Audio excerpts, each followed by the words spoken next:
Bienvenue sur le podcast Un lecteur à minorer. Je suis Stella Marie, créatrice de contenu littéraire. À travers ce podcast, je souhaite mettre en avant des actrices du monde littéraire dont les profils ne sont pas conformes aux normes sociétales. Aujourd'hui, j'accueille Souheila, créatrice de contenu littéraire engagée depuis mars 2021. Bonjour Souheila. Bonjour, Ça va? ça va et toi? Oui, nickel. Merci pour l'invitation. Mais de rien, merci d'avoir accepté d'être l'invité du premier épisode. Et félicitations aussi pour le podcast. Merci. Est-ce que tu peux te présenter pour les auditrices qui nous écoutent, s'il te plaît? Oui, bien sûr. Moi, je suis là. Je compte Boukaïla sur Instagram. Donc, j'en profite parce qu'apparemment, on sait comment on est censé prononcer. Donc, c'est bien Boukaïla, même si à la fin, là, juste parce que le pseudo est appelé de base. Peut-être. Voilà. Et désolée, je vais rester comme ça. Désolée. Ok. Où est-ce que tu as grandi? Tu as toujours vécu vers Strasbourg? Enfin, je sais que tu habites là-bas, mais... Ouais, du coup, moi, j'ai grandi à Strasbourg.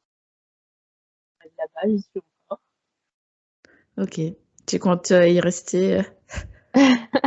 Écoute, moi, j'aime bien cette ville. Elle n'est pas très connue, d'ailleurs, de côté, mais pour l'instant, j'ai pas prévu d'aller ailleurs. Ok. Et est-ce que tu as d'autres passions à part la lecture? Oui, alors, la lecture, c'est une de mes passions principales. J'aime beaucoup l'écriture aussi, j'en fais depuis très longtemps, depuis mon adolescence. J'en ai un peu.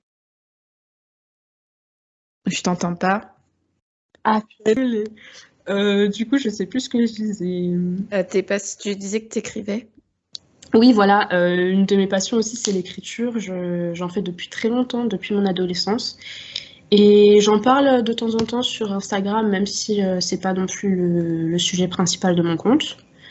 Après, j'aime bien aussi me lancer de temps en temps dans d'autres activités créatives, du genre le dessin, l'aquarelle, mais je m'y tiens pas suffisamment longtemps pour me perfectionner. Mais j'aime bien toucher un peu à tout. Et sinon, bah, récemment, la création de contenu, en fait, sur les réseaux sociaux, je considère aussi un peu ça comme une passion que j'aime beaucoup faire. Ok. D'ailleurs, ouais, qu'est-ce qui t'a poussé à créer ce compte Instagram? Pourquoi avoir choisi cette plateforme? Alors, pour la plateforme, il n'y avait pas trop de choix, en fait. Je me voyais pas créer une chaîne YouTube, en tout cas pas tout de suite.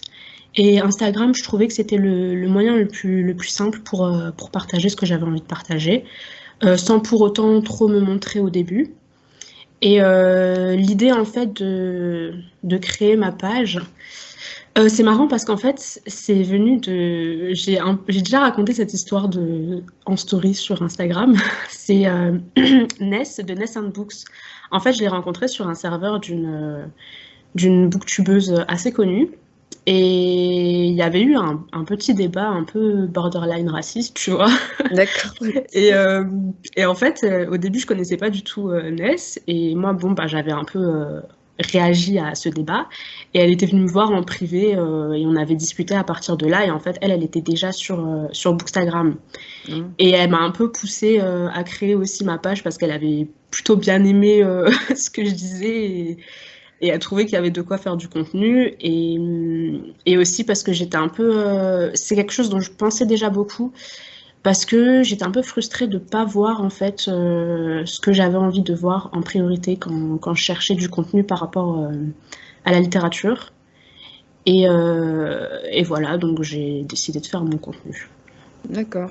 Donc, tu as commencé par faire des chroniques de livres écrits par des personnes racisées, c'est ça? Ouais, c'est ça.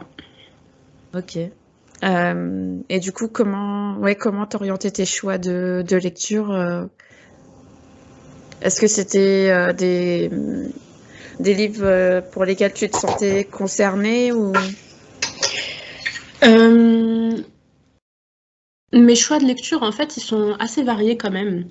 À part quelques genres que j'aime pas du tout, je peux lire franchement de tout. À part la dark romance, j'aime pas du tout, et l'horreur, j'aime pas du tout. D'accord. Du coup, à part ces deux-là, en vrai, j'ai quand même un éventail assez large. Mais la différence, c'est ce que je vais choisir de mettre en avant, en fait. Et ce que je vais mettre en avant, c'est des livres qui ne le sont pas forcément, et clairement des livres avec des personnages racisés, et écrits du coup par des auteurs, des autrices qui le sont aussi, en fait. D'accord. Ouais, c'est une thématique qui est assez importante pour toi. Du coup, tu chroniques pas forcément tout ce que tu lis sur les réseaux. Non, non, pas du tout. C'est quoi ton rythme de lecture? Tu lis beaucoup ou... Alors j'ai un rythme franchement très irrégulier, et, et ça me posait beaucoup de questions à un moment, parce que tu vois, quand tu es sur un réseau comme ça et que tu crées du contenu lié à la littérature, si tu lis pas beaucoup, en fait, tu peux vite te sentir illégitime à parler de ça, en fait. Donc c'est vrai que j'avais des phases où j'avais des pannes de lecture pendant vachement longtemps.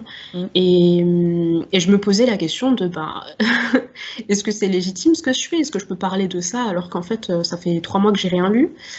Et j'ai vraiment essayé de travailler là-dessus et d'arrêter de mettre de la pression sur les chiffres des livres que je lis. Mm. Et du coup, quand je suis pas en panne de lecture, je peux lire franchement 5-6 livres par mois. Parfois, j'en lis que un ou deux, et voilà, ça me va, quoi. Ouais, tu te mets plus la pression. Non, non, non.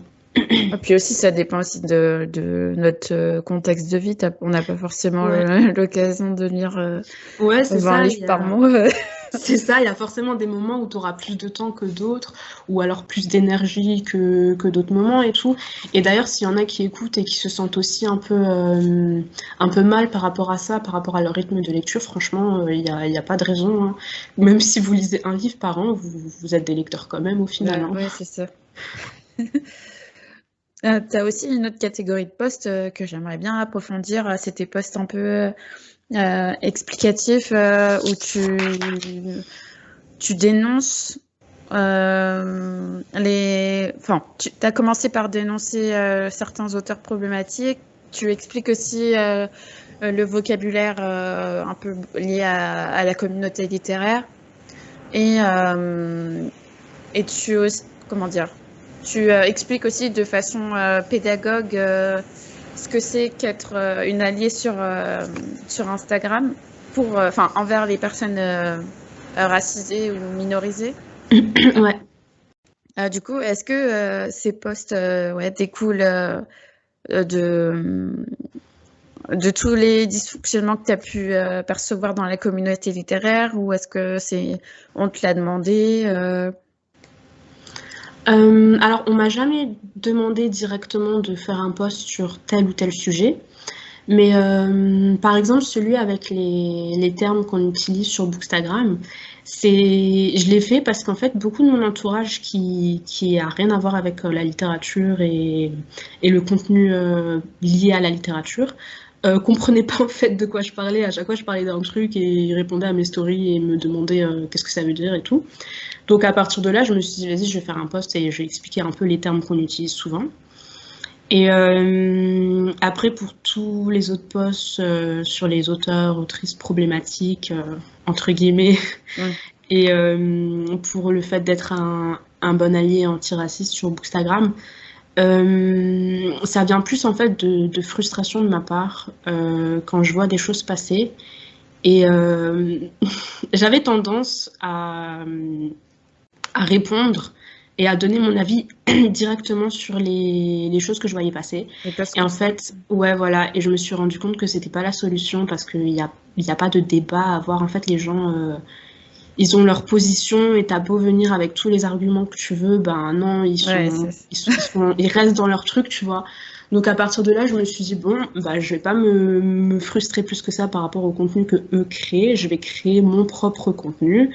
Ça va attirer certaines personnes, ça va énerver d'autres personnes, et bah tant pis, après c'est ma page, je mets ce que je veux, tu vois. Ouais.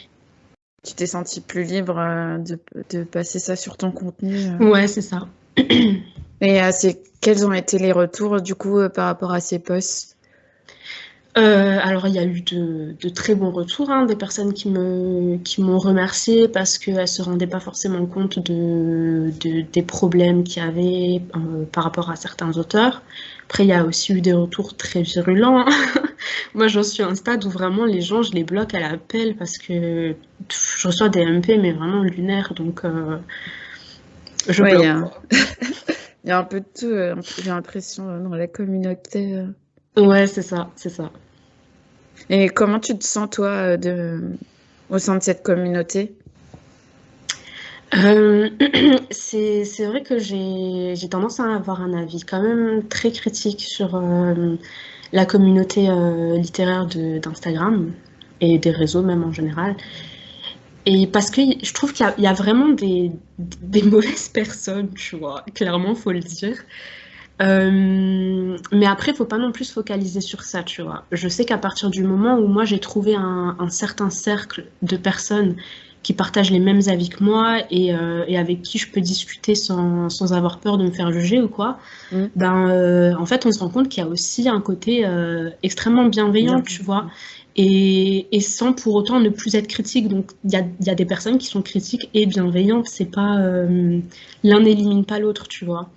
Et ouais, à partir du moment où je me suis retrouvée dans ce, dans ce cercle-là de personnes, ben, ça allait beaucoup mieux, tu vois. C'est bien de se focaliser sur le positif aussi. Mm. Ouais. Mais ce qui est dommage, c'est que c'est pas forcément ce groupe-là qui va être mis en avant, quoi. Ouais, exactement. Et d'ailleurs, j'ai eu des très mauvaises expériences aussi. Et les personnes qui me suivent depuis longtemps le savent, hein, parce que dès qu'il y a un truc, moi, je le mets en story. Et donc, il y a toujours aussi une certaine méfiance, tu vois, envers les nouvelles personnes qui viennent vers toi et qui sont tout le temps dans tes mentions, tout le temps dans tes MP. Tu sais pas trop ce qu'elles veulent, tu vois. Ouais. Et donc, je me méfie, franchement, je me méfie parce que, ben voilà, il y a des personnes qui m'ont prouvé que j'avais raison de me méfier. Et ouais, aussi, l'idée, c'est de pouvoir justement prendre de plus en plus de place et de faire de plus en plus entendre sa voix, en fait. Mm. Et tu as des manières pour ça, de faire ça? Parce que je sais que tu as fait comment dire? Tu organises le mois de la non-fiction avec Marine. Ouais, C'est en novembre, c'est ça? ouais, Vous c'est avez ça. fait la première édition l'année dernière. Ouais, Et là, vous allez recommencer. C'est ouais, aussi un ouais. moyen, ouais, de promouvoir de la littérature qui n'est pas forcément mise en avant. Ouais, exactement. Et d'ailleurs, vu que on parle de non-fiction, c'est aussi quelque chose que, tu vois, j'en parle beaucoup, mais vraiment pas de pour vouloir être prétentieuse ou quoi, tu vois. Parce on a souvent cette image de les personnes qui lisent des essais, de la non-fiction, ils le font, tu sais, bah, pour la prétention au final. Ouais. Mais en fait, c'est pas ça. C'est aussi qu'il y a beaucoup de personnes qui ont une réelle volonté en fait de se déconstruire par rapport à leur propre biais et je vais même préciser biais raciste. Mais le problème c'est que enfin ce qu'elles font c'est qu'elles le font souvent par rapport à enfin en se basant sur des livres de fiction, tu vois. Mm. Et moi j'essaie justement de montrer que si on cherche vraiment à se déconstruire, faut pas le faire que avec de la fiction, mais c'est important aussi de lire des livres qui t'expliquent vraiment les choses, tu vois. Oui, qui Et sont c'est pour basés ça sur des aussi. faits réels. Ouais, exactement. Et c'est pour ça aussi que c'est important pour moi de mettre en avant ces livres-là. Et aussi, tu sais, on a l'impression que la non-fiction, c'est tout de suite des gros pavés que tu n'arrives pas à lire et qui sont un peu chiants, hein, on va dire les choses comme elles sont. Et alors que pas du tout, tu vois.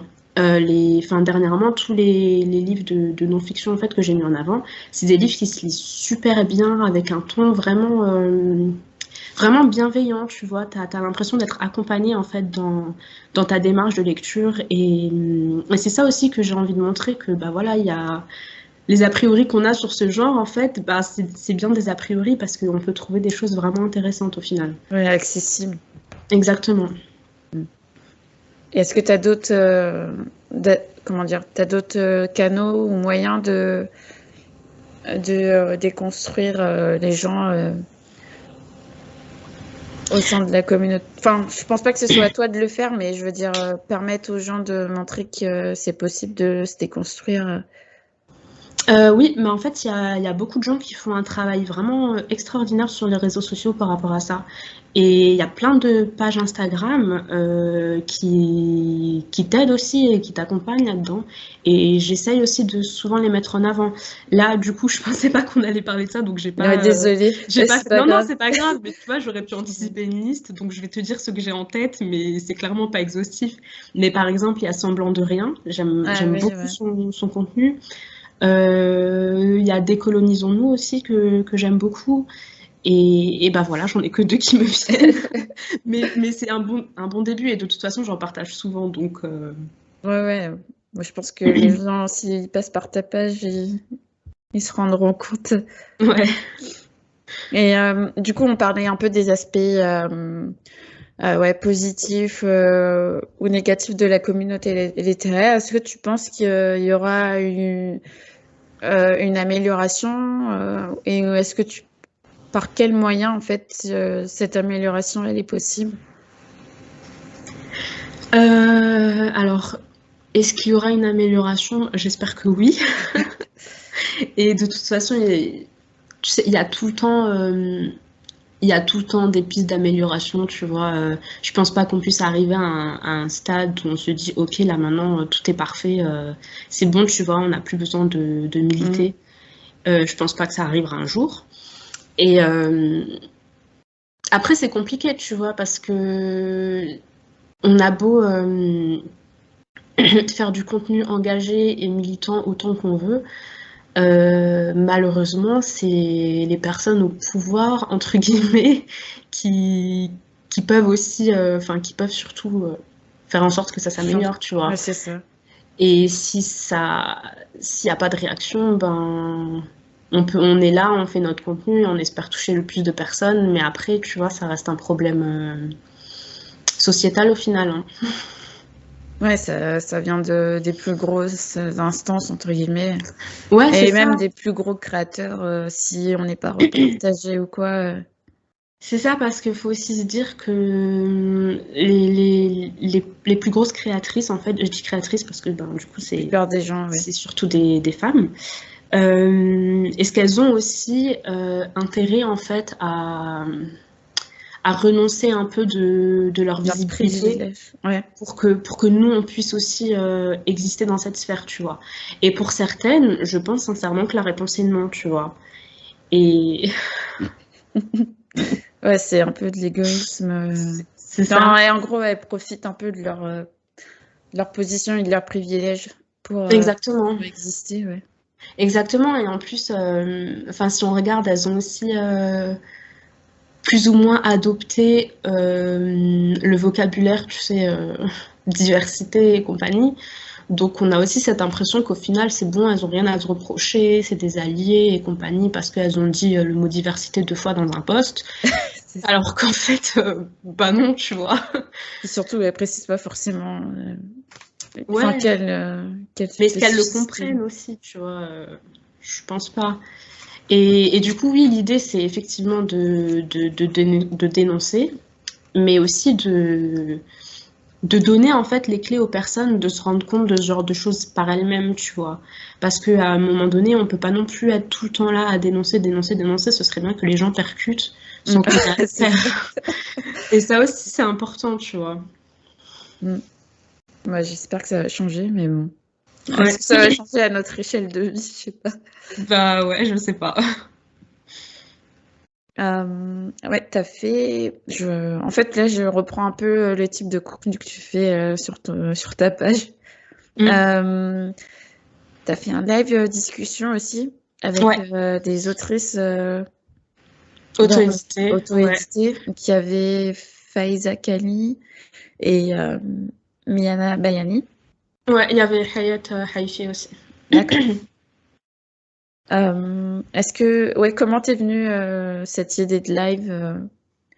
Pourquoi t'avais envie de le faire? Ouais, alors l'idée, elle n'est pas venue de moi, elle est venue justement de ces 3 autrices, en fait, qui avaient envie de discuter de leur parcours dans l'auto-édition. Et elles m'ont proposé en fait d'animer la discussion. Et moi, comme c'était 3 personnes dont j'apprécie le contenu, j'ai tout de suite accepté. Et ouais, j'ai trouvé ça intéressant de montrer en fait pourquoi elles sont parties dans l'auto-édition, parce qu'il y a plein de raisons différentes. Et c'est important aussi de préciser que pour certaines personnes, en fait, c'est pas forcément un choix, mais c'est plus le fait de pas avoir d'opportunité en fait en maison d'édition et qui les pousse en fait du coup à partir dans l'auto-édition.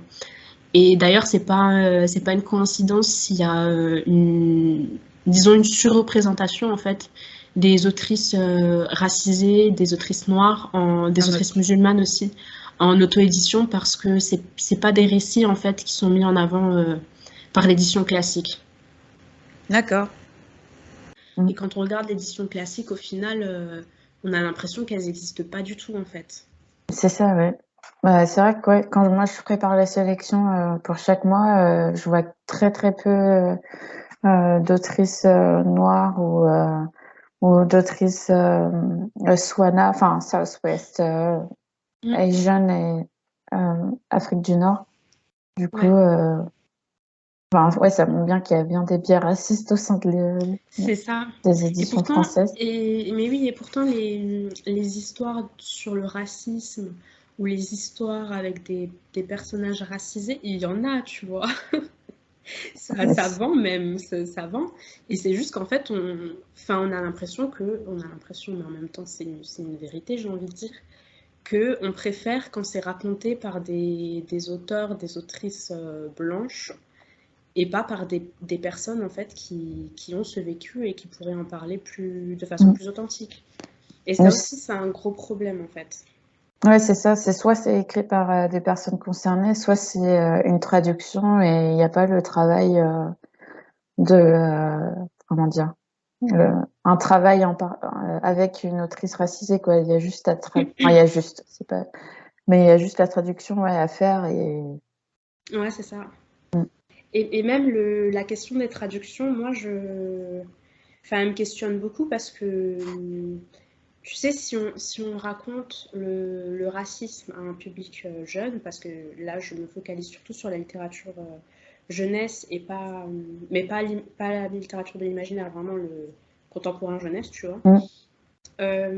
Si on raconte le racisme que à travers des traductions, en fait, il y a un détachement, en fait, vu que c'est des histoires qui se passent pas dans ici, ouais. français. On a l'impression que c'est quelque chose qui se passe dans un ailleurs, tu vois. Et en fait, on se rend pas compte qu'en France, il y a aussi ce genre de problèmes et qui sont même exprimés de façon différente, tu vois, parce que le pays n'a pas La culture est différente. oui, que les États-Unis, par exemple. Je prends l'exemple des États-Unis parce que c'est là où on a le plus de traductions. Et, et justement, moi, ça me donne cette impression que on a envie de parler de ces histoires un peu traumatiques, mais sans dire que ça existe aussi en Ouais, France. c'est ça. Faut pas trop que ça touche la France. Voilà, genre en France, on n'a pas ce genre de problème. Ça se passe aux États-Unis, regardez, oh là là, c'est super grave, mais en France, vous inquiétez pas, tout se passe bien, tu vois. Alors que pas du tout. Bah ouais, et c'est ça aussi, parce que du coup, on aurait l'impression qu'effectivement, il y a une certaine représentation vis-à-vis de ça, mais elle est pas réaliste par rapport à notre vécu, tu vois, de lecteurs français ou francophones. Ouais, c'est un peu désolant. Et je voulais te demander aussi, est-ce que tu as une lecture marquante, quelle est ta dernière lecture marquante de Oui, ces dernières années? Enfin, ça peut être positif comme bah négatif. du coup, ouais, là, ça tombe bien parce que je viens de lire La prophétie de Sœur Serpent et juste j'ai adoré. Genre vraiment, j'ai adoré cette histoire. En plus, on parlait de littérature jeunesse dans un contexte franco-français, ben là, on est en plein dedans. Et, euh, et tu vois, les personnages, j'ai fait un post là-dessus sur Instagram si jamais.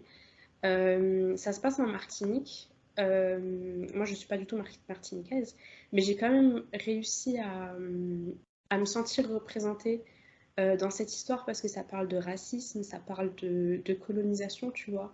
Et moi, je suis algérienne, donc enfin, tu vois, la question de la colonisation, Ok. elle me parle beaucoup, tu vois, ça touche à mon vécu. Et, euh, et non, le fait qu'il y ait une autrice qui raconte une histoire comme ça, en plus, elle écrit super bien. Ouais, Vraiment, c'est une lecture que je recommande. Et puis même la façon dont... J'ai fait des stories là-dessus d'ailleurs, mais la façon dont elle décrit le racisme, tu vois, c'est c'est la première fois que, que j'ai trouvé ça réaliste en lisant un livre. mm. Parce que, en fait, si on regarde les livres en français écrits par des auteurs, des autrices francophones en jeunesse qui parlent de racisme, En fiction aussi, surtout. ouais, en fiction, les exemples que j'ai en tête, tu vois, c'est surtout des exemples d'auteuristes blanches. Et en fait, même s'il y a une volonté de décrire quelque chose, on sent qu'elles connaissent pas, tu vois, et qu'elles comprennent pas. Ouais, on passe à Parce côté de que, quelque chose. ouais, c'est ça. Et en fait, la façon dont elles décrivent leurs personnages, ça représente pas du tout le vécu que moi j'ai, tu vois. Par exemple, il y a une lecture que j'ai eue récemment où tu as un personnage féminin blanc, tu vois, dont la meilleure amie est marocaine. Et en fait, leurs interactions, pour moi, elles étaient pas réalistes, tu vois. C'était vraiment le personnage principal, donc blanc. On avait cette impression qu'elle voyait pas les couleurs, que sa meilleure amie, c'était sa meilleure amie, mais que elle est marocaine, mais genre c'est un détail, tu vois. Tranquille. Et d'ailleurs, elle a subi une agression raciste. Et, euh, et sa meilleure amie, bah, elle a rien fait, tu vois. Et en fait, il y a plein de petits trucs comme ça où je me dis, mais est-ce que Mm. même t'as des potes racisés dans ton entourage? Parce que ça se passe pas du tout comme ça. Ouais, c'est ça. Et ouais, et en fait, dans la prophétie des sœurs serpents, moi, ce que j'ai beaucoup aimé, c'est que les personnages qui ont des propos et des comportements racistes, bah, c'était aussi des personnages féminins, blancs.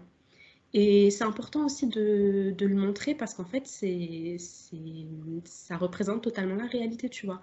On a cette impression que les femmes blanches, elles sont automatiquement les alliées de toutes les femmes, tu vois. Donc, pas Mais du tout. en Ouais. fait, pas du tout, exactement. Elles ont elles-mêmes aussi des biais racistes, tu vois, même si elles subissent la misogynie. Elles participent aussi à Bah, l'invisibilisation. leur inaction et la passivité, c'est C'est aussi un ça, choix. exactement, exactement. Et du coup, dans ce livre, bah ça, il y a tout qui était replacé en contexte correctement, tu vois. Mm. Et quand j'ai vu ben, pardon, ces personnages féminins blancs avoir des comportements racistes, je me suis dit, bah oui, c'est bien, c'est vrai, tu vois, c'est important de le mettre dans un livre parce que ça existe en fait. Mm. Et c'est pas des cas isolés, c'est Ah oui, vraiment... non, c'est au quotidien. Enfin, moi, je l'ai Exactement. vécu il y a pas longtemps. Enfin, je pense que tout le monde, on le vit quotidiennement. Ouais, c'est ça. Euh, Bah, merci pour ta recommandation et ta chronique en live. Bah, de rien. Mais attends, mais si je peux en faire une deuxième, désolée, hein, je Vas-y, démarre. allez. Vas-y, bah du coup là j'ai fait une de recommandation fiction, bah je vais en faire une de non-fiction aussi. Le livre Kif Taras de Rokhaya Diallo Ah, et Tracy. Franchement, s'il y a la moindre question sur le racisme ou sur l'antiracisme ou quoi que ce soit, c'est sûr qu'il y a la réponse dedans. Genre vraiment. ah, moi, j'aime Le beaucoup son livre est- podcast. Ouais, mais en fait c'est ça, c'est un peu un résumé de tous leurs épisodes de podcast. Ah, ok.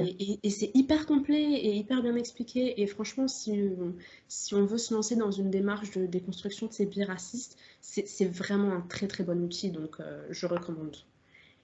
Voilà. Merci. Je voulais aussi parler un peu de tes projets d'écriture. Est-ce que tu as envie de, de parler de ta passion pour l'écriture? Quels sont tes projets en cours? Est-ce que tu participes à des challenges pour te stimuler et avancer? Ouais, comment ça se passe, la vie d'une Ouais. autrice? Alors, autrice, non, hein. Enfin, On en est encore loin. Mais Ouais, par rapport à l'écriture, du coup, j'ai, on va dire, 3 projets qui sont avancés à des stades plus ou moins, plus ou moins complets, tu vois. Et en fait, moi, l'écriture, j'en fais depuis très longtemps. Et j'ai commencé en fait sur des forums. Ah ouais. Et en fait, je me suis perfectionnée comme ça au fil des années, tu vois. Et alors, j'ai pas très envie de rentrer dans les détails sur le synopsis De chaque, de d'accord. ce que j'écris, tu vois. Mais je peux dire qu'il y en a un, c'est plus genre de la science-fiction, un peu huis clos dans un vaisseau spatial. Et c'est le projet que j'ai commencé pendant le NaNoWriMo de l'année dernière. J'ai pas terminé l'objectif, mais franchement, c'est pas grave. Parce que tout ce que j'ai avancé en fait pendant le challenge, je sais qu'en dehors du challenge, j'aurais probablement pas fait tout ça. Et d'ailleurs, si je dis pas de bêtises, le podcast il sort en novembre. Ah ouais, le 2 novembre. Ouais, donc là, si je m'y tiens, normalement, je suis en plein NaNoWriMo de nouveau. D'accord. Donc Quand le podcast sortira, voilà. c'est en novembre le Ouais, NaNoWriMo? c'est en novembre, tout le mois de novembre. Donc ouais, cette année, je pense que je vais le refaire.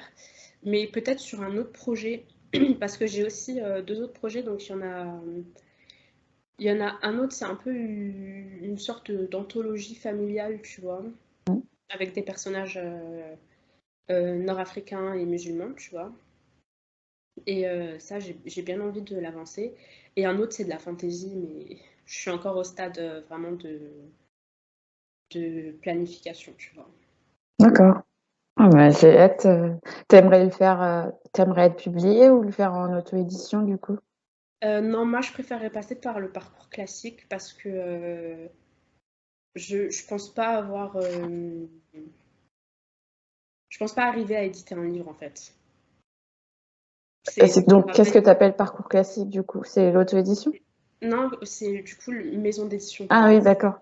Je Ouais, pour moi, OK. le parcours classique, c'est maison d'édition. Ouais. Non, mais parce que tu as dit: Je pense pas pouvoir éditer un livre». C'est toute seule, Ouais, c'est ça? éditer dans le sens, ouais, le faire moi-même. Ah d'accord, OK. Pardon. Oui. Parce que c'est un boulot que je connais pas au final et je sais pas si j'ai envie de, de, de me perfectionner là-dedans, tu vois. Enfin, Mmh. Ouais, tu as envie d'être soutenue et aussi, ça peut-être que tu auras peut-être plus de visibilité. Enfin, si la maison d'édition fait le job de faire la communication autour du ah oui, livre, bien entendu. ça aussi, c'est tout un C'est un sujet. autre mais ouais. Bah, je te souhaite, plein de positivité à l'avenir. Merci. On va arriver sur la fin du podcast. Est-ce que tu as, une invitée à me recommander pour le podcast qui correspondrait à la ligne éditoriale? Ouais, alors, j'en avais une de base, mais je sais qu'elle a aussi été invitée déjà. Mmh. Donc, je vais pas spoiler, mais je vais pas dire son nom. Et sinon, j'ai pensé à Soumeya de Bissoumi. Ouais. C'est avec elle que j'avais fait notamment les stories sur le dossier en gros de traduction de L'amour de A à Z. On les a encore à la une si certaines personnes veulent aller les voir. Elle fait plus trop de contenu lié au livre, mais ouais, de temps en temps en story, elle parle de ce genre de problématiques Mmh. et elle le fait de façon très intéressante. Et sinon, il y a aussi SIA de Shiri Zoex, je sais pas si tu vois qui c'est. Oui, mais elle est Elle pas est... anglophone? Non, en fait, elle est algérienne française, enfin, elle vit en France. Et enfin, comme moi, tu vois. Mais en fait, elle est plus sur le côté anglophone de Bookstagram parce que D'accord. elle aime pas ce qui se passe du côté francophone. Ah d'accord, OK, c'est vraiment un choix. Voilà. OK. Ouais, mais ouais, elle a un contenu super intéressant aussi. Et donc, comme j'ai dit, elle est algérienne, mais elle est aussi musulmane. En fait, moi, j'étais tombée sur son compte quand elle avait fait une vidéo sur ce que c'est d'être musulmane sur Bookstagram, en fait. Et elle avait dit des choses mais tellement pertinentes et elle avait dénoncé énormément de problématiques du coup qui sont liées à l'islamophobie qui a clairement dans ce milieu, tu vois. Et ouais, elle a un esprit vraiment critique et ses lectures, elles sont tout le temps très, très engagées. Donc, Ok. ouais, elle a des choses intéressantes à dire. Merci pour tes recommandations. Est-ce que tu peux rappeler aux auditeurs où est-ce qu'on peut te trouver sur les réseaux sociaux, s'il te plaît? Ouais, alors du coup, sur Instagram, donc Boukaïla, avec un E à la fin. Et, euh, et aussi sur Twitter, mais le contenu, il est un peu plus chaotique sur Twitter, je vais être honnête. Je parle de lecture, mais peut-être de façon un peu plus agacée. D'accord. Donc, tu n'as pas envie de donner ton Twitter alors? Ah, pardon, oui, c'est le même en fait, c'est aussi Boukaïla. Ah, d'accord, ok. Ouais. Ça marche. Ok. Bah, je te remercie pour ta confiance encore une fois. Bah, merci pour l'invitation et franchement, Oui. j'ai trop hâte de voir ce que tu vas faire avec ce podcast.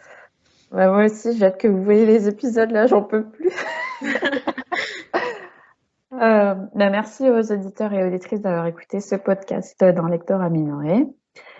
Et à très bientôt. Je te souhaite une belle journée. À toi, Sonia. Merci, à toi aussi. Merci.